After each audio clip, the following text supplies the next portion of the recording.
Pilots എന്ന് പറഞ്ഞ സിനിമയുടെ ഷൂട്ടിങ്ങും ഇന്ദ്രിയം എന്ന് പറഞ്ഞ സിനിമയുടെ ഷൂട്ടിങ്ങും അടുത്തടുത്ത് തന്നെയായിരുന്നു. ആദ്യം ഇന്ദ്രിയം, അത് കഴിഞ്ഞ് പൈലറ്റ്സ്. ഈ രണ്ട് ഷൂട്ടിങ്ങും ഒരേ ലൊക്കേഷനായിരുന്നു, കുട്ടിക്കാനത്തെ അമ്മച്ചി ബംഗ്ലാവ്, അമ്മച്ചി വീടെന്ന് പറഞ്ഞ സ്ഥലമാണ്. ആ ലൊക്കേഷനാണ് ഫുള്ള് ഈ ഇന്ദ്രിയത്തിൻ്റെ മേജർ ഷൂട്ടിംഗ് ലൊക്കേഷൻ. പിന്നെ കുറച്ച് വെളിയിലുമൊക്കെ ഉണ്ട്. അത് 1999 ഡിസംബറിലാണ് ഇതിൻ്റെ ഷൂട്ടിംഗ് നടക്കുന്നത്. അതായത് മില്ലിനത്തിലേക്ക് കാല് വയ്ക്കുന്ന ആ സമയം. ഈ ഡിസംബർ അവസാനം, അതായത് ഒരു 25-26 ആയപ്പോഴത്തേക്കും എനിക്ക് പിന്നെ ഒരു 3-4 ദിവസം വർക്കില്ല. ഞാൻ തിരിച്ച് വീട്ടിലേക്ക് വന്നു. വൈഫൊക്കെ ചെന്നൈയിലാണ്. അപ്പോൾ ഞാനങ്ങ് ചെന്നൈയിലോട്ട് പോയി. അത് കഴിഞ്ഞ് തിരുവനന്തപുരത്ത് എൻ്റെ ചിറ്റപ്പൻ, അതായത് എൻ്റെ അച്ഛൻ്റെ സ്ഥാനത്തുള്ള എൻ്റെ ചിറ്റപ്പനുമാണ് വളർത്തിയത് ഞാൻ പറഞ്ഞല്ലോ. അപ്പോൾ ചിറ്റപ്പൻ പെട്ടെന്ന് മരിച്ചു. ഡിസംബർ 31 വൈകിട്ട് 4:30 മരിക്കുന്നത് അദ്ദേഹം.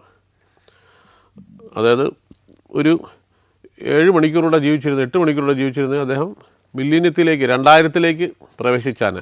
പക്ഷേ അദ്ദേഹം 99 ഡിസംബർ 31 വൈകുന്നേരം 4:30 മരിച്ചത്. അപ്പോൾ ഇവർ പറഞ്ഞു ഞാൻ ചെന്നൈയിൽ നിന്ന് വന്നു. ചെന്നൈയിൽ നിന്ന് അടുത്ത ദിവസം 1 ശവമടക്കമൊക്കെ കഴിഞ്ഞു. ഞാൻ തിരിച്ച് വീട്ടിൽ വന്നു കഴിഞ്ഞപ്പം ഒരു ഫോൺ വന്നു. ഫോണിൽ പ്രൊഡക്ഷൻ മാനേജറാണ് വിളിച്ചത്, സജി എന്ന് പറഞ്ഞു. അദ്ദേഹം ഈ സിനിമയുടെ ഇന്ദ്രിയത്തിൻ്റെ അദ്ദേഹം വിളിച്ചിട്ട് പറഞ്ഞു, നാളെ രാവിലെ ഷൂട്ടിംഗ് ഉണ്ട്. അപ്പം ഞാനാണ് കർമ്മം ചെയ്യണത്. എൻ്റെ അച്ഛൻ്റെ സ്ഥാനമാണ്.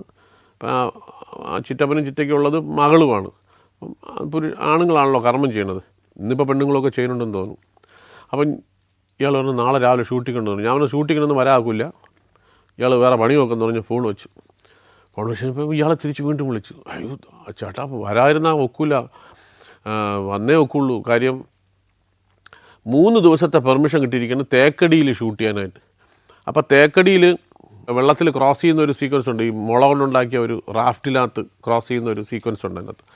അപ്പോൾ എല്ലാ ആർട്ടിസ്റ്റും ഉണ്ട്. അപ്പോൾ അതുകൊണ്ട് നിങ്ങൾ മാത്രം ഇല്ലാതിരുന്നാൽ ശരിയാവില്ല, ബാക്കി എല്ലാവരും ഉണ്ട് ഇവിടെ. അതുകൊണ്ട് എത്തിയേ ഒക്കുള്ളൂ. നാളെ രാവിലെ ഷൂട്ടിങ്ങാണ്. 2, 3, 4 3 ദിവസമേ പെർമിഷനുള്ളൂ. അത് പെർമിഷൻ പിന്നെ കിട്ടില്ല, ഫോറസ്റ്റിനകത്താണ് ഷൂട്ട്. അതുകൊണ്ട് വന്നേ ഒക്കുള്ളൂ എന്ന് പറഞ്ഞു. ഞാൻ പറഞ്ഞു എങ്ങനെ വരും, ഞാനാണ് കർമ്മം ചെയ്യണത്. ഇന്നും എൻ്റെ അച്ഛൻ്റെ സ്ഥാനത്തുള്ള ആളാണ് മരിച്ചത്. ഞാൻ ഇവിടെ വന്ന് അടക്കം കഴിഞ്ഞിങ്ങോട്ട് വന്നതേ ഉള്ളൂ, ഞാൻ എങ്ങനെ വരണം. അപ്പം ഞാൻ ഇയാളുടെ അടുത്ത് ചൂടായി സംസാരിക്കുന്നത് കേട്ടുകൊണ്ട് എൻ്റെ കുഞ്ഞമ്മ കേട്ടിട്ട് എന്നെ വിളിച്ച് പറഞ്ഞു, നീ അത് കാര്യം പോകേണ്ടവർ പോയി, നീ ചടങ്ങ് ചെയ്ത്. എൻ്റെ കസിനുണ്ട്, എൻ്റെ ചിറ്റപ്പൻ്റെ നേരെ അനന്തരവനുണ്ട്, അയാൾ അവിടെ ഉണ്ട്. അപ്പോൾ ഇനി അയാൾ തുടർന്ന് ചെയ്യട്ടെ കർമ്മങ്ങൾ. കാര്യം നമ്മൾ 16 വരെ നമ്മൾ ബലിയിടുക എന്നുള്ള കാര്യങ്ങളൊക്കെ ഉണ്ടല്ലോ, അത് അയാൾ ചെയ്യട്ടെ, നീ പോ. കാര്യം നീ കാരണം ഇനി ആ ഷൂട്ടിങ്ങിന് പ്രശ്നം ഉണ്ടാക്കണ്ട, നീ പൊയ്ക്കോ, സാരമില്ല, ഒന്നും വിഷമിക്കണ്ടെന്ന് പറഞ്ഞു. ഭയങ്കര ദുഃഖത്തോടുകൂടി അവിടെ നിന്ന് ഞാൻ സ്വന്തമായിട്ട് കാർ ഓടിച്ച് കുട്ടിക്കാനത്തേക്ക് അന്ന് വൈകിട്ട് തന്നെ അവിടെ നിന്ന് തിരിച്ച് രാത്രി കുട്ടിക്കാനത്തെത്തി. എന്നിട്ട് അടുത്ത ദിവസം രാവിലെ തൊട്ട് അവിടെ ഷൂട്ടിംഗ് തുടങ്ങി. അത് കഴിഞ്ഞൊരു കുറച്ചൊരു ദിവസങ്ങൾ കഴിഞ്ഞപ്പോൾ ആ ഷൂട്ടിംഗ് കഴിഞ്ഞു. അപ്പോൾ ഈ മനസ്സിലിങ്ങനെ ഈ വിഷമം ഇങ്ങനെ നിൽക്കുക. കാര്യം ഈ മരിച്ചിട്ട് നമുക്ക് അവിടെ നിന്ന് കർമ്മങ്ങൾ ചെയ്യാൻ പറ്റില്ല. അതിങ്ങനെ ആ വിഷമം ഇങ്ങനെ ഇരിക്കുന്ന സമയത്താണ് ഈ പൈലറ്റ്സിൻ്റെ ഷൂട്ടിങ് അവിടെ വരുന്നത്. അപ്പോൾ പൈലറ്റ്സിൻ്റെ ഷൂട്ടിങ് തുടങ്ങി കഴിഞ്ഞപ്പം ഇതിൻ്റെ ഷൂട്ടിങ് നടക്കുന്ന സമയത്ത് തന്നെ അതിൻ്റെ ഷൂട്ടിങ് തുടങ്ങി. അപ്പം ഞാൻ ഇതിൽ നിന്ന് നേരെ അതിൽ ജോയിൻ ചെയ്തു. കാര്യം അതിൽ ഓൾറെഡി ഞാൻ അഭിനയിച്ചതാണത്. അത് ഷെഡ്യൂൾ മുണ്ടക്കയത്ത് മഴ കാരണം നിർത്തിയിട്ട് പിന്നെ രണ്ടാമത് വന്നതാണ്. ഈ നമ്മുടെ സുരേഷ് കുമാർ, അദ്ദേഹം തന്നെയാണ് അതിൻ്റെ പ്രൊഡ്യൂസർ. സുരേഷ് ഗോപി അഭിനയിക്കുന്നു, ശ്രീനിയേട്ടനുണ്ട്, മണിയമ്പിള്ള രാജേട്ടൻ ഒക്കെ ഉണ്ട്. അപ്പം അതിൻ്റെ ഷൂട്ടിങ്. അപ്പം ഈ സംഭവം കഴിഞ്ഞിട്ട് കുറച്ച് ദിവസങ്ങളേ ആവുന്നുള്ളൂ. അങ്ങനെ ഈ ഷൂട്ടിങ്ങിന് പോകാൻ വേണ്ടി ഒരു ദിവസം രാവിലെ കാറിൽ ഞങ്ങൾ മണിയമ്പിള്ള രാജേട്ടനുണ്ട്, ഞാനുണ്ട്, പിന്നെ വേറെ ആരോ 1-2 പേരുണ്ട്. ഞങ്ങളെല്ലാം കൂടെ വണ്ടി കയറി പോകുമ്പോൾ ഞാൻ മനസ്സിൽ ഇങ്ങനെ ഇത് തന്നെയാണ് ആലോചിച്ചുകൊണ്ടിരിക്കുന്നത്. ഈ മരിച്ചിട്ട് എനിക്ക് അവിടെ നിന്ന് കർമ്മം ചെയ്യാത്തില്ല, അച്ഛൻ്റെ സ്ഥാനത്തുള്ള ആൾ പോയി. എൻ്റെ അച്ഛൻ അപ്പോൾ അതിന് മുമ്പേ മരിച്ചു. അച്ഛൻ 86 തന്നെ അച്ഛൻ മരിച്ചിരുന്നു, 87. അപ്പോൾ അതുകൊണ്ട് പിന്നെ നമ്മുടെ അച്ഛൻ്റെ സ്ഥാനത്ത് നിൽക്കുന്ന ഇദ്ദേഹമാണ് എന്നെ വളർത്തി വലുതാക്കിയത്. അപ്പോൾ ആ ഒരു വിഷമം ഇങ്ങനെ മനസ്സിൽ വച്ച് ഇരിക്കുക ആ ദിവസങ്ങളിലൊക്കെ. അപ്പോഴും കാറിൽ കയറിയിട്ട് കാർ അങ്ങോട്ട് വിട്ടപ്പോഴത്തേക്ക് ഈ കാറുകാരൻ ഡ്രൈവർക്ക് ഒരു കാര്യമില്ല, അയാൾ പാട്ടിട്ടു. സൂര്യനായി തഴുകി ഉണർത്തുമെന്ന് അച്ഛനെയാണ് എനിക്കിഷ്ടമെന്ന് പറഞ്ഞ പാട്ട്. വേറെ ഒരു പാട്ടുമായി കിട്ടിയില്ല വയ്ക്കാൻ. ആ സമയം ഹിറ്റ് പാട്ടാണത്. എൻ്റെ കയ്യിൽ നിന്ന് പോയി കാര്യങ്ങൾ. പിന്നെ തലയെടുത്ത് വെളിയിട്ട്, ഈ തണുപ്പത്ത് നല്ല തണുപ്പാണ് അവിടെ, തല വെളിയിട്ട്. കാര്യം എനിക്ക് കരച്ചിൽ നിർത്താവണില്ല. ഇവരുടെ മുമ്പിൽ ഇരുന്ന് ഒരു പാട്ട് കേട്ടിട്ട് ഇങ്ങനെ വെറുതെ കരയുക. അങ്ങനെ തല വെളിയിട്ട് കരഞ്ഞ് അരമണിക്കൂർ. ഈ പാട്ട് തീർന്നിട്ടും കരച്ചിൽ നിർത്താത്തില്ല. അത് കഴിഞ്ഞ് ഈ പൈലറ്റ്സിൻ്റെ ഷൂട്ടിംഗ് സമയത്ത് അവിടെ വേറൊരു സംഭവം ഉണ്ടായി. ഇന്ദ്ര അണ്ണനെയും കൊണ്ട് വന്ന വണ്ടി വഴിയിൽ വെച്ചൊരു ലോറിക്കാരനായിട്ട് ചെറിയ ഒരസലെന്തോ ഉണ്ടായി. ചെറിയ എന്തോ ഇന്ദ്രണ്ണ എന്ന് പറഞ്ഞാൽ ഇന്ദ്രൻസ് അഭിനയിക്കാനായിട്ട് വരുന്നു. അപ്പോൾ അദ്ദേഹത്തിനെ കൊണ്ടുവന്ന വണ്ടി അവിടെ വെച്ച് എന്തോ ഒരു പ്രശ്നമുണ്ടായി. ആ പ്രശ്നം ഉണ്ടായിട്ട് അവിടെ ആ ഡ്രൈവർ വെളിയിറങ്ങി, ഈ വണ്ടിയുടെ ആൾക്കാർ വെളിയിറങ്ങി അങ്ങോട്ടും ഇങ്ങോട്ടും സംസാരിച്ച് ഉന്തും തള്ളുമായി. അയാളെ ഈ ഡ്രൈവറോ കണ്ടോ തല്ലുകെന്തോ ചെയ്തെന്തോന്ന് അറിയില്ല. കഴിഞ്ഞവർ വന്ന് ഷൂട്ടിങ്ങൊക്കെ തുടങ്ങി. കുറച്ച് കഴിഞ്ഞപ്പോൾ ഇതേ അമ്മച്ചി ബംഗ്ലാവിലാണ് ഷൂട്ട് ചെയ്യുന്നത്, ഈ കുട്ടിക്കാനത്ത്. അത് ഒരു മാസം അവിടെ മറ്റേ ഷൂട്ടിംഗ് ആയിരുന്നു, ഇന്ദ്രിയത്തിൻ്റെ ഷൂട്ടിങ്. അത് കഴിഞ്ഞ് ഈ പൈലറ്റ്സിൻ്റെ ഷൂട്ടിംഗ് അവിടെ നടക്കുമ്പോൾ വെളിയിൽ ഭയങ്കര ബഹളം കേൾക്കണം. എന്താണെന്ന് വെച്ചാൽ ഈ ലോറി ഓടിച്ച കക്ഷി ഈ കുട്ടിക്കാനം ജംഗ്ഷനിൽ ഒരു തട്ടുകടയുണ്ട്. അതെങ്ങനെയെന്ന് പറഞ്ഞാൽ, നമ്മൾ ഈ ഇന്ദ്രിയത്തിൻ്റെ ഷൂട്ടിങ്ങിന് ഞങ്ങൾ താമസിക്കുന്ന അവിടുത്തെ ഗവൺമെൻറ് ഗസ്റ്റ് ഹൗസിൻ്റെ പുറകിൽ കുറേ റൂംസ് ഉണ്ട്. അവിടെയാണ് ഞാൻ, പിന്നെ യദുകൃഷ്ണനുണ്ട്, നിശാന്ത് സാഗറുണ്ട്, പിന്നെ ശരത്തുണ്ട് തിരുവനന്തപുരത്തുള്ള, പിന്നെ ബോബൻ ആലമൂടനുണ്ട്. അങ്ങനെ കുറച്ച് ഞങ്ങൾ പിള്ളേർ സെറ്റാണ് അവിടെ താമസിക്കുന്നത് ഈ ഗസ്റ്റ് ഹൗസിൽ. അതൊരു പ്രേതാലയം പോലത്തെ സ്ഥലമാണ്. ഇവരെല്ലാം നന്നായിട്ട് ഫുഡ് കഴിക്കുന്ന ആൾക്കാർ. ഞാനും കുഴപ്പമില്ലാത്ത രീതിയിലൊക്കെ അന്ന് ഫുഡ് കഴിക്കാൻ ഉള്ള ആരോഗ്യം ഉണ്ടായിരുന്നു. അപ്പോൾ നമ്മൾ എന്ത് ചെയ്യുമെന്ന് പറഞ്ഞാൽ, ഈ പ്രൊഡക്ഷൻ ഫുഡ് കഴിച്ചിട്ട് ചിലപ്പോൾ നമുക്ക് മതിയായില്ലെന്ന് തോന്നി ഞങ്ങൾ വണ്ടി എടുത്ത് നേരെ ഈ ജംഗ്ഷനിൽ വരും, കുട്ടിക്കാനം ജംഗ്ഷനിൽ വരും. അന്ന് അവിടെ ഒരു വലിയ തട്ടാണുള്ളത്. കുട്ടിക്കാനം ജംഗ്ഷനിൽ ഇന്ന് ഇഷ്ടം പോലെ കടകളും മാറ്റതും മറിച്ചതൊക്കെ വന്നു. അന്ന് ആ കൂടെ ഒരു 2-3 കടകളും വളരെ കുറച്ച് കടകളൊക്കെ ഉള്ളൂ. അപ്പോൾ അതിനകത്തൊരു തട്ടുണ്ട്. അദ്ദേഹത്തിൻ്റെ പേര് വിജയൻ എന്നാണെന്ന് എനിക്ക് തോന്നി, എനിക്കിപ്പം ഓർമ്മ കണ്ടില്ല. അപ്പം ഞങ്ങൾ ഡെയിലി ഇവിടെ വരും, മിക്ക ദിവസവും വരും. എല്ലാ ദിവസവും അല്ല, എന്നാലും മിക്ക ദിവസവും വരും. അന്ന് രാത്രി 10 മണി 11 മണി വരെ അവിടെ നിന്ന് ഓംലെറ്റും ദോശയൊക്കെ കഴിച്ചിട്ട് തിരിച്ചു പോകും. അപ്പം ഞങ്ങൾ വലിയ കമ്പനിയായി അവരുമായിട്ട്, എപ്പോഴും സ്ഥിരമായിട്ട് വരുന്നതുകൊണ്ട് വലിയ കമ്പനിയായി. അങ്ങനെ അത് പറഞ്ഞതിൻ്റെ കാര്യം, ഈ പ്രശ്നം നടന്നുകൊണ്ടിരിക്കുകയാണ്. വെളിയിൽ എന്തോ ഒരു പ്രശ്നം നടക്കണം, ആൾക്കൂട്ടം, ഭയങ്കര ആൾക്കൂട്ടം, 10-100 പേര് അവിടെ വെളിയിൽ നിൽക്കുക. സംഗതി എന്താണെന്ന് പറഞ്ഞാൽ, ഈ ലോറി ഡ്രൈവറുമായിട്ട് പ്രശ്നമായി. ഈ ലോറി ഡ്രൈവറിൻ്റെ സഹോദരനാണ് ഇയാൾ. ഈ നോക്കിയപ്പോൾ അയാൾ നിൽപ്പുണ്ട് അവിടെ, ഈ തട്ട് നടത്തുന്ന വിജയൻ എന്നാണെന്ന് തോന്നുന്നു എനിക്ക് പേര് ഓർമ്മയില്ല. അദ്ദേഹം അവിടെ നിൽപ്പുണ്ട്. ഇവർ വന്നിരിക്കണം എന്തിനെന്ന് പറഞ്ഞാൽ, ഇന്ദ്രൻസ് വെളിയിറങ്ങണം, ആ ഡ്രൈവർ ഇവിടെ വരണം, അവനെ തല്ലിയിട്ടേ പോവുള്ളൂ. ഇത്തരം സ്ഥലങ്ങളിൽ ഈ ഹിൽ സ്റ്റേഷൻസിലൊരു പ്രത്യേകത എന്ന് പറഞ്ഞാൽ, നമുക്ക് ഒരു പ്രശ്നം ഉണ്ടാക്കിയിട്ട് പെട്ടെന്ന് മുങ്ങാൻ നോക്കില്ല. കാര്യം ആ നാട്ടുകാരെല്ലാവരും ഒരുമിച്ചാവും. അത് കഴിഞ്ഞാൽ അടി കൊള്ളും എന്നുള്ള ഉറപ്പാണ്. ഒരുപാട് ആൾക്കാർ പല സ്ഥലത്തും പോയിട്ട് അടി വാങ്ങിച്ചിട്ടുണ്ട് ഈ ഇങ്ങനത്തെ സ്ഥലങ്ങളിൽ പോയിട്ട്. ഒരു സിറ്റി ആണെങ്കിൽ ഈ സിറ്റിയിൽ നിന്ന് പോകാനായിട്ട് പല വഴികൾ കാണും. പക്ഷേ ഒരു ഹിൽ സ്റ്റേഷനിൽ പോയാൽ അവിടെ നിന്ന് പോകാനായിട്ട് 1-2 വഴികളെ കാണുള്ളൂ. ഈ വഴി അവർ ബ്ലോക്ക് ചെയ്ത് കഴിഞ്ഞാൽ പോകാകില്ല. ഇവരെല്ലാം കൂടെ ഈ ലൊക്കേഷൻ വന്നിട്ട് അങ്ങ് വളഞ്ഞിട്ട് പറഞ്ഞു, ഇന്ദ്രൻസ് വരണം, മാപ്പ് പറയണം, മറ്റവനെ കിട്ടണം, തല്ലണം, എന്നിട്ടേ പോവുള്ളൂ. ഇവർ ഫുള്ള് നിൽക്കുക, ആൾ ജനം നിറഞ്ഞിരിക്കുക. അപ്പോൾ നോക്കിയപ്പോൾ ഇയാളുണ്ട്. അപ്പോൾ എല്ലാവരും അകത്തേറി കഥ അടയ്ക്കാൻ പറഞ്ഞാൽ അടച്ചു. അവിടെ പോലീസ് വന്നു. പോലീസ് സുരേഷേൻ്റെ അടുത്ത് സംസാരിച്ചിട്ട് പറഞ്ഞു, എല്ലാം ഇവിടെ ഉള്ളവരാണ്, നമുക്ക് പറഞ്ഞു നിർത്താനേ വെക്കുള്ളൂ, അവർ വയലൻ്റായാൽ നമുക്കൊന്നും ചെയ്യാക്കില്ല. അവർ ആ കൂടെ 5-6 പോലീസുകാരേ ഉള്ളൂ.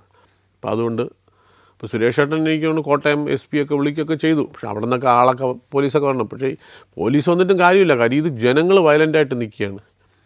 അപ്പം ഞാനിങ്ങനെ നോക്കിയപ്പോൾ ഈ ജനലിൽ കൂടെ നോക്കുമ്പം ഇദ്ദേഹം നിൽപ്പുണ്ട് അവിടെ. ഇദ്ദേഹം എന്ന് പറഞ്ഞാൽ നമ്മുടെ, ഞാൻ പറഞ്ഞില്ലേ തട്ടുകടയിൽ ഡെയിലി പോയി കഴിക്കുമായിരുന്നു പറഞ്ഞല്ലോ, അതിൻ്റെ അതിൻ്റെ തലേ ആഴ്ച വരെ ഞാൻ പോയി കഴിച്ചുകൊണ്ടിരുന്ന തട്ട്, ആ തട്ടിൻ്റെ മുതലാളി.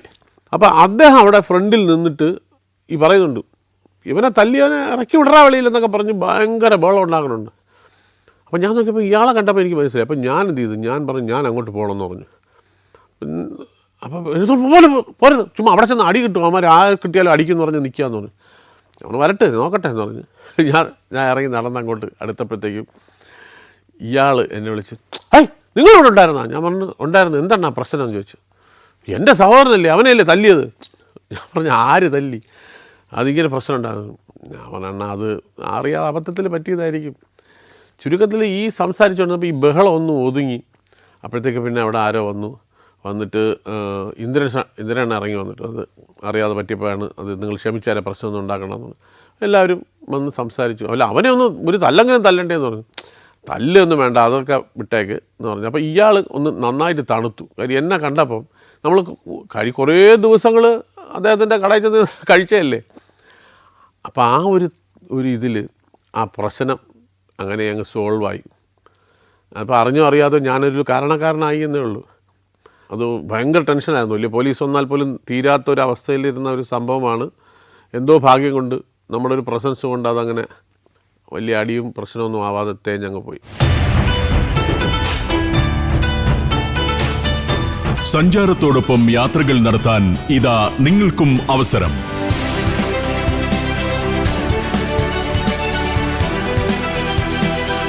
ചുരുങ്ങിയ ചെലവിൽ പരമാവധി സ്ഥലങ്ങൾ സന്ദർശിച്ചുകൊണ്ട് അനുഭവങ്ങൾ സ്വന്തമാക്കിക്കൊണ്ട് രുചിവൈവിധ്യം അനുഭവിച്ചുകൊണ്ട് വിദേശയാത്രകൾ നടത്താം.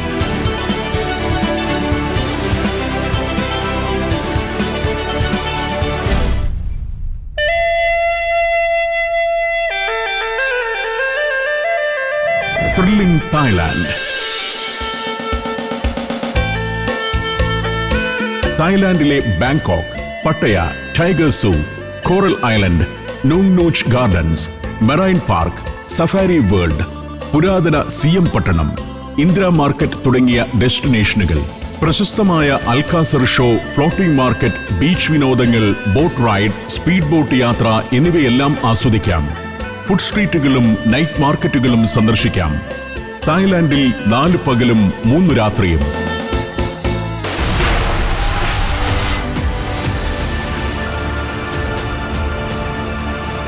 ടൂറുകൾക്കുള്ള ബുക്കിംഗ് തുടരുന്നു. കൂടുതൽ വിവരങ്ങൾക്കും ബുക്കിംഗിനും സന്ദർശിക്കുക sanjaram.com. ഫോൺ 7591966600.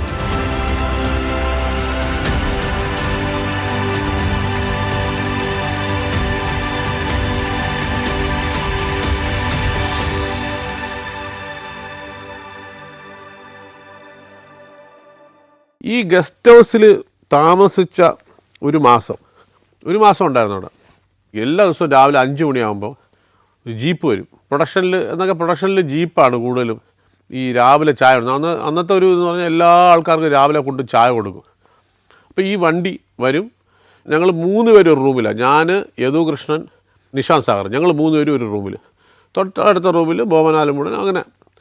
പിന്നെ അങ്ങ് അറ്റത്തൊരു സിംഗിൾ റൂമുണ്ട്. ആ റൂമിൽ പ്രതാപചന്ദ്രൻ ചേട്ടനും ആ റൂമിലുണ്ടായിരുന്നു. അദ്ദേഹം പിന്നെ എപ്പോഴും ഇല്ല, ഇടയ്ക്ക് വരുമ്പോഴൊക്കെ അദ്ദേഹം അവിടെ ഉണ്ടായിരുന്നു. ബാക്കി എല്ലാവരും വേറെ എവിടെയാണ്. അപ്പോൾ ഇതൊരു ഒരു പ്രേതാലയം പോലെ ഈ കാട് പിടിച്ചൊരു സ്ഥലമായിരുന്നു. അന്ന് ഒരു വലിയൊരു അനുഭവം ഉണ്ടായി. ഈ ഗസ്റ്റ് ഹൗസിൽ ഒരു ദിവസം ഞങ്ങൾ ഷൂട്ടിങ് ഉച്ചയ്ക്ക് അങ്ങോട്ട് കഴിഞ്ഞിട്ട് വരുമ്പോൾ ആരുമില്ല. അവിടെ നിന്ന് ആരും, വല്ലപ്പോഴും ഒരു മന്ത്രി ആരെങ്കിലും വരാറുള്ളൂ. ഒരു ദിവസം വരുമ്പോൾ അവിടെ ഒരു ഫാമിലി, ഒരാളും അദ്ദേഹത്തിൻ്റെ ഭാര്യ, കുട്ടികളും, പിന്നെ അമ്മയോ അച്ഛനോ, അവർ 6-7 പേരുണ്ട്. അവർ ഒരു വണ്ടിയിൽ നിൽപ്പുണ്ട്. അവർ ഭയങ്കരമായിട്ട് ചൂടാവണം. ഹിന്ദിക്കാരാണ്. ഈ നമ്മുടെ അവിടുത്തെ സ്റ്റാഫ് 2 പേരും, അവർ 2 പേരും നിൽക്കുക. ഇവരെ 2 പേരെയും ഇയാൾ ഭയങ്കരമായിട്ട് ദേഷ്യപ്പെടുകയാണ്. സംഗതി എന്ന് പറഞ്ഞാൽ ഇവർ റൂം ബുക്ക് ചെയ്തിരുന്നു. ഇവർ നേരത്തെ ബുക്ക് ചെയ്തതാണ്. ഇവർ റൂം ബുക്ക് ചെയ്യാനായിട്ട് വലിയ ഹൈ ലെവലിൽ ഗവൺമെൻറ് അവിടെ നിന്ന് MPയോ മന്ത്രിയോ കണ്ട വിളിച്ചു പറഞ്ഞ റൂം ബുക്ക് ചെയ്തിരിക്കുന്നത്. ഇവിടെ വന്നപ്പം റൂമില്ല അവർക്ക്. ആ റൂമിൽ അന്ന് മന്ത്രി എങ്ങോട്ട് വരുമെന്ന് പറഞ്ഞിട്ട് അവർക്ക് റൂമില്ല. അതിൻ്റെ ദേഷ്യം ഇവർക്ക് എങ്ങോട്ട് പോകണം. അവിടെ ഒരു റൂം അങ്ങോട്ടേ ഉള്ളൂ, നല്ല റൂം 1-2 റൂമുണ്ട്. ഇവർക്ക് 2 റൂം എന്തോ വേണം. ബുക്ക് ചെയ്തതാണ്, പക്ഷേ അവർക്ക് റൂമില്ല. അതെന്തോ അവിടെ നിന്നുള്ള ഇവിടെ വിവരം കറക്റ്റായിട്ട് അറിയിച്ചില്ല. അതെന്തോ പറ്റിയതാണ്. അവരിവിടെ അറിയിച്ചിരുന്നു, അത് സെക്രട്ടേറിയറ്റിലും കണ്ട പോയി കാണും. ഇവിടെ ഈ വിവരം അവർ കിട്ടിയില്ല. അതുകൊണ്ട് അവർ റൂമും ബുക്ക് ചെയ്യില്ല, ആ റൂം വേറെ കൊടുക്കുകയും ചെയ്തു. ഞങ്ങളുടെ ഈ റൂമിലല്ല 5 റൂമുണ്ട്, 4 റൂമുണ്ടായി. 4 റൂമിൽ ഞങ്ങളുമുണ്ട്, റൂമില്ല. ഈ വ്യക്തി ആരാണെന്ന് പറഞ്ഞാൽ, ഇപ്പോൾ ആ വ്യക്തിയെ പറ്റി കൂടുതൽ പറയാം. ഇപ്പം നമ്മുടെ ശുഭാംശു ശുക്ല എന്ന് പറഞ്ഞ അദ്ദേഹം ഇപ്പോൾ സ്പേസ് സ്റ്റേഷനിലെത്തി. ആദ്യമായിട്ട് പോയത് രാകേഷ് ശർമ്മയാണ്. ഈ രാകേഷ് ശർമ്മയാണ് ഈ വന്ന് നിന്ന് അവിടെ വഴക്കുണ്ടാക്കിയപ്പോൾ ദേഷ്യപ്പെട്ടത്. കാര്യം അദ്ദേഹം ഫാമിലിയായിട്ട് ഇത്രയും യാത്രയും ചെയ്ത് അവിടെ വന്നപ്പോൾ റൂമില്ല എന്ന് പറഞ്ഞുള്ള അവസ്ഥ എന്തായിരിക്കും. അപ്പോൾ ഇയാളെ കണ്ടപ്പോൾ നമുക്ക് മനസ്സിലായി. അപ്പം ഞാൻ ഉടൻ തന്നെ ഇടയിൽ കയറി. ഞാൻ പറഞ്ഞു സാർ, അപ്പോൾ ഇവർക്ക് ഇംഗ്ലീഷ് അറിയാത്തതുകൊണ്ട് അവർക്ക് ഹിന്ദിയും അറിഞ്ഞുകൂടാ. അപ്പോൾ അവർക്ക് അവർ പറയണത് ഇവർക്കും മനസ്സിലാവണില്ല. ഒക്കെ കറക്റ്റ് ആ സമയത്താണ്. ഞാൻ പറഞ്ഞു സാർ നമസ്കാരം എന്ന് പറഞ്ഞിട്ട് ഞാൻ പറഞ്ഞു ഫിലിം ആക്ടർ. അപ്പോൾ ഫിലിം ആക്ടർ എന്ന് പറയുന്നതിന് മുമ്പേ അയാൾ ചോദിച്ചു നമ്മളും ഈ കൂട്ടത്തിലുള്ളതാണെന്ന് പറഞ്ഞു. അപ്പോൾ നമ്മളതും തിരിഞ്ഞ് ചൂടാവാനായിട്ട് പോയപ്പോൾ ഞാൻ പറഞ്ഞു sir we are staying here, ഇതാണ് കാര്യം, ഞങ്ങൾ ഫിലിമിന് ഷൂട്ടിങ്ങിന് വന്ന് വി ആർ ആക്ടേഴ്സ്. അപ്പോഴയാൾ പറഞ്ഞു ഞാനിത് ബുക്ക് ചെയ്തതാണ്, ഇവരെന്താ അത്. അപ്പോൾ അവരുടെ ചോദിച്ചാൽ പറഞ്ഞു നമുക്കിത് നമ്മളെ അറിയിച്ചില്ല, വിവരം കറക്റ്റായിട്ട് പാസ് ചെയ്യാൻ പറ്റാത്ത കൊണ്ട് സംഭവിച്ചതാണ്. പക്ഷേ അന്ന് ഇദ്ദേഹത്തിനെ പരിചയപ്പെടാൻ സാധിച്ചു എന്നുള്ളൊരു വലിയ ഭാഗ്യം. അന്ന് മൊബൈൽ ഫോണുണ്ട്, അന്ന് മറ്റേ പെട്ടിയേ ഉള്ളൂ, തീപ്പെട്ടി കൂട് സാമാനമാണ്. അതിനകത്ത് ക്യാമറയില്ല, ഒന്നുമില്ല. നമ്മുടെ കയ്യിലും ക്യാമറയില്ല, ഫോട്ടോയും എടുക്കാത്തില്ല, ഓട്ടോഗ്രാഫ് എഴുതില്ല. ഇയാൾ ദേഷ്യത്തിൽ നിൽക്കില്ല. അത് ഓട്ടോഗ്രാഫ് എന്ന് പറഞ്ഞാൽ അയാൾ തലയിട്ട് അടിച്ചൊരു ചോദിച്ചാൽ അയാളുടെ അതും ചോദിച്ചില്ല. പിന്നെ അയാൾ തണുത്തു, സമാധാനമായി. അത് കഴിഞ്ഞിട്ട് അങ്ങനെ അവർ കാറി കയറി ആരെയൊക്കെ വിളിക്കുന്നുണ്ടായിരുന്നു. വിളിച്ച് വേറെ എവിടെയോ സെറ്റ് ചെയ്തെന്ന് തോന്നും. അവർ കയറിപ്പോൾ അങ്ങനെ ഇദ്ദേഹത്തിനെ പരിചയപ്പെടും, രാകേഷ് ശർമ്മയെ പരിചയപ്പെടാൻ സാധിച്ചു. അതൊരു ഭാഗ്യം. ഇവിടെ ഈ രാവിലെ ആകുമ്പം ഈ ചായ വരും. അപ്പോൾ എനിക്കൊരു ശീലം എന്ന് പറഞ്ഞാൽ ചെറിയ ശബ്ദം, എത്ര ഉറക്കമാണെങ്കിലും ചെറിയ ശബ്ദം കേട്ടാൽ ഞാൻ പെട്ടെന്ന് എഴുതിക്കും. ഈ ജീപ്പ് അവിടെ നിന്ന് ഇങ്ങനെ വന്ന്, അപ്പോൾ ഇത് വലിയ ബ്രിട്ടീഷ് കെട്ടിടമാണെന്ന് പറഞ്ഞല്ലോ, വലിയ ജനലാണ്, ഫുൾ ഗ്ലാസ്സാണ്, ട്രാൻസ്പെറൻറ്റ് ഗ്ലാസ്. അപ്പോൾ ഞാൻ കിടക്കുന്ന കട്ടിലിൻ്റെ സൈഡിൽ ഈ ജനലുണ്ട്. അപ്പോൾ എനിക്കിങ്ങനെ ഈ ജനലിൽ കൂടെ നോക്കിയാൽ ഈ വഴി ഇങ്ങനെ അങ്ങ് അറ്റം വരെ കാണാം. ആ വഴിയുടെ അറ്റത്തുനിന്ന് ഈ ജീപ്പ് ഇങ്ങനെ വരും. അപ്പോൾ ഈ ജീപ്പ് ആ വളവ് തിരിയുമ്പോഴേ എനിക്ക് സൗണ്ട് കേൾക്കാം. അപ്പോൾ ഞാൻ കണ്ണടച്ച് കിടക്കും. അപ്പോൾ എനിക്കറിയാം ഈ ജീപ്പ് വരുന്നു, ലൈറ്റ് ഇങ്ങനെ അടിക്കും, ജീപ്പ് ഇവിടെ വന്ന് നിൽക്കുന്നു, അതിങ്ങനെ വന്ന് വളഞ്ഞ് അവിടെ ആ ഫ്രണ്ടിലൊരു ഒരു ഒരു പൂന്തോട്ടം പോലെ ഒരു നടുവിൽ ഫൗണ്ടനൊക്കെ ഉണ്ട്. അതൊക്കെ ഏതോ കാലത്ത് ബ്രിട്ടീഷുകാരുടെ കാലത്ത് തന്നെയൊക്കെ വെടി തീർന്ന് പോയത്, അവിടെ ഒന്നുമില്ല, ഇത് പൈപ്പ് മാത്രമേ ഉള്ളൂ.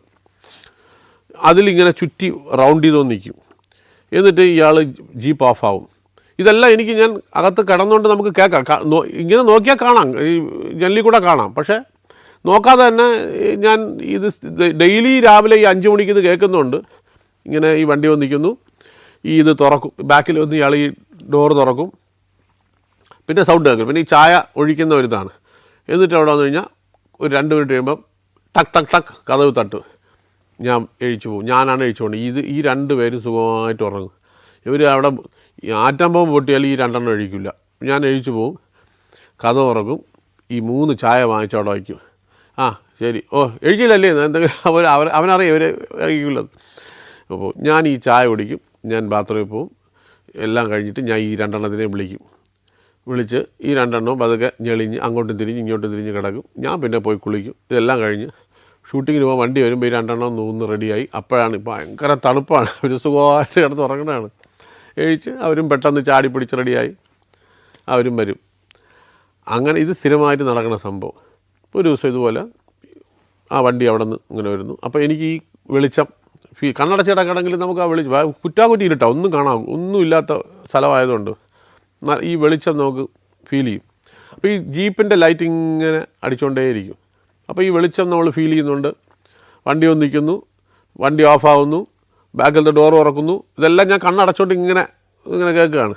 അപ്പോൾ ഈ കതവ് തട്ടുമ്പോൾ എഴിച്ച് പോയാൽ മതി. കതവ് തട്ടുന്നു, ഞാൻ എഴിച്ചു ചെന്ന് കതവ് തുറന്നു. ഒരൊറ്റ മനുഷ്യനില്ല, ജീപ്പും ഇല്ല അവിടെ. ഐസായിപ്പോയെന്ന് പറഞ്ഞാൽ 1 സെക്കൻഡ്. അപ്പം ഞാൻ ഇങ്ങനെ പിച്ചിയൊക്കെ നോക്കി, ഇത് ഞാൻ തന്നെ അതോ വേറെ എന്തെങ്കിലും സംഭവിച്ചു. എനിക്ക് ശരിക്കും പറഞ്ഞാൽ ഞാൻ ഫ്രോസൺ എന്ന് പറയില്ലേ, അതുപോലത്തെ അതേ അവസ്ഥയിൽ. അപ്പം ഞാൻ സ്വപ്നം കണ്ടതാണ്. സ്വപ്നം കണ്ടല്ലേ, ഈ ലൈറ്റൊക്കെ കണ്ടതല്ലേ, വണ്ടിയുടെ സൗണ്ട് കേട്ടല്ലേ. 1 സെക്കൻഡ് ഞാൻ അപ്പോഴും ഉണർന്നിരിക്കുന്നു, ഇതെല്ലാം കേട്ടതല്ലേ. ഞാൻ പതുക്കെ കഥ പറഞ്ഞു. ഞാനൊക്കെ നോക്കിയപ്പോൾ 2 സൈഡിൽ ആരുമില്ല, തണുത്ത കാറ്റ് മാത്രമുണ്ട്, ഒരു മനുഷ്യനില്ല. വാച്ചെടുത്ത് നോക്കിയപ്പോൾ 3 മണി, കൃത്യം 3 മണി.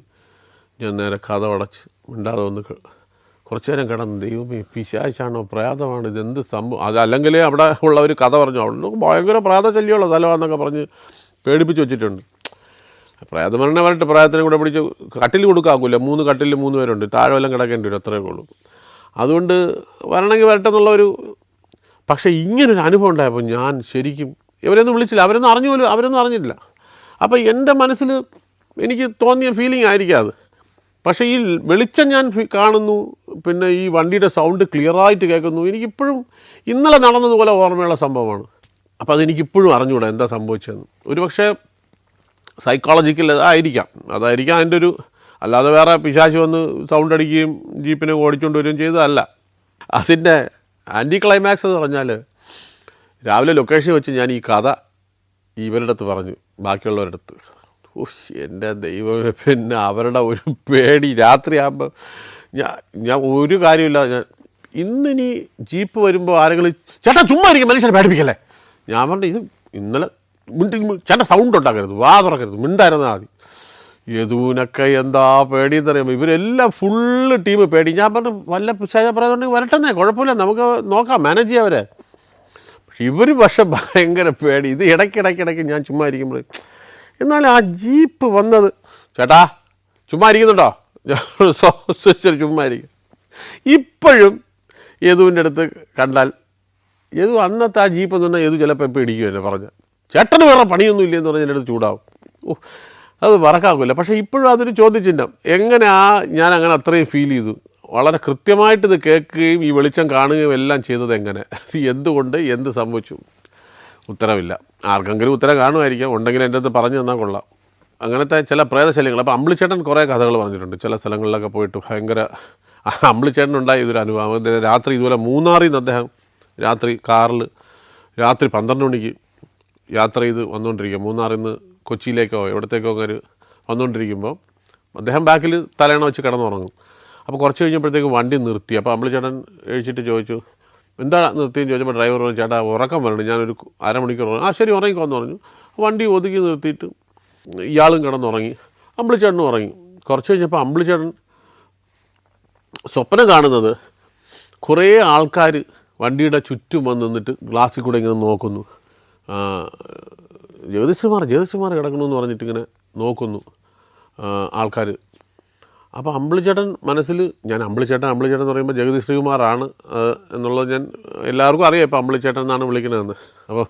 അപ്പോൾ അദ്ദേഹം മനസ്സിൽ കരുതുന്നത്, ചേട്ടാ രാത്രി മനുഷ്യനെ ഉറങ്ങാൻ പോലും സമ്മതിക്കില്ല, ഈ രാത്രി ആൾക്കാർ വന്ന്, ഇത് എവിടെ നിന്ന് ഈ ആൾക്കാർ വരണത് ഈ രാത്രി എന്ന് വിചാരിച്ചുകൊണ്ട് അദ്ദേഹം ഇങ്ങനെ എഴിക്കാനായിട്ട് പോകുമ്പോൾ പെട്ടെന്ന് ഈ ഡ്രൈവർ ചാടി കഴിച്ചു. അയ്യോ സാറേ, ഇവിടെ അത്രയും ജനം വന്ന് വളഞ്ഞിരിക്കുകയാണല്ലോ എന്ന് പറഞ്ഞിട്ട് ചാടി കഴിച്ചു. ഇവർ രണ്ടുപേരും ഉണർന്ന് നോക്കുമ്പം അവിടെ ഒരു മനുഷ്യർ പോലും ഇല്ല. അവർ എപ്പോൾ വണ്ടി നിർത്തിയപ്പോൾ എന്തായിരുന്നോ അതേ അവസ്ഥയിൽ തന്നെയാണ് അവർ നിൽക്കുന്നത്. ഒരു കുഞ്ഞില്ല. പക്ഷെ രണ്ടുപേരും ഒരേ സ്വപ്നം കണ്ടു എന്നുള്ളതാണ്. അതിനും ഈ പറഞ്ഞ പോലെ സയൻറ്റിഫിക്കലി എന്തെങ്കിലുമൊക്കെ റീസൺ കാണുമായിരിക്കാം, എനിക്കറിയില്ല. പക്ഷെ കണ്ടത് ഈ കുറേ ആൾക്കാർ വണ്ടി ചുറ്റും വളഞ്ഞിരിക്കും. അപ്പോൾ അമ്പിളിച്ചേട്ടൻ പറഞ്ഞു അത്. അപ്പോൾ അമ്പിളിച്ചേട്ടൻ ബുദ്ധിപരമായിട്ട് ഇയാളുടെ അടുത്ത് പറഞ്ഞില്ല ഇതേ സ്വപ്നം കണ്ടു എന്നുള്ളത്. പറഞ്ഞിരുന്നെങ്കിൽ ആയുസായി പോരെ ചിലപ്പോൾ. പിന്നെ ഇങ്ങനൊരു വണ്ടി ഓടിക്കേണ്ടി വന്നാണ്. കൊണ്ടുവന്ന് പറഞ്ഞു സാരമില്ലടാ നമുക്ക് വണ്ടി എടുത്ത് പോകാമെന്ന് പറഞ്ഞ് വണ്ടിയെടുത്ത് അവരവിടെ നിന്ന് പോയി. പിന്നീട് കണ്ടാണ് അദ്ദേഹത്തിൻ്റെ അടുത്ത്, ഈ ഡ്രൈവറടുത്ത് അദ്ദേഹം പറഞ്ഞത്, എൻ്റെ ഒരു സുഹൃത്ത് വിളിച്ചിട്ട് പറഞ്ഞു, നീ വീട്ടിലോട്ട് വരല്ലേ, എൻ്റെ അമ്മുമ്മ എല്ലാ ദിവസവും സ്വാമിയപ്പം കാണും. അവർ പറഞ്ഞു നിന്നെ ഈ പരിസരത്ത് കണ്ടാൽ ഞാൻ ചിരവയെടുത്ത് അവൻ്റെ തലയിലടിക്കുമെന്ന്. അമ്മുമ്മ ചിലപ്പോൾ അടിച്ചോളാം. കാര്യം അവർക്ക് ഒരു അറിയരുത് തിരുമയാണോ നാടകമാണോ എന്ന് അറിയണ്ടല്ലോ. അവർക്ക് ആ വിഷമം, അയ്യപ്പനെ കൊല്ലാൻ നടക്കണം, അവനെ കാമ്പൗണ്ടി കണ്ടുപോരുത്, ഈ പരിസരത്ത് കയറ്റിപ്പോല്ല എന്നൊക്കെ പറഞ്ഞ് ചട്ടം കെട്ടിയിരിക്കാതെ. അപ്പം നീ ഇങ്ങോട്ട് വരല്ലേ, ചിലപ്പോൾ അവർ വല്ലതും എടുത്ത് തലയിലടിക്കും, നീ സൂക്ഷിച്ചോന്ന്.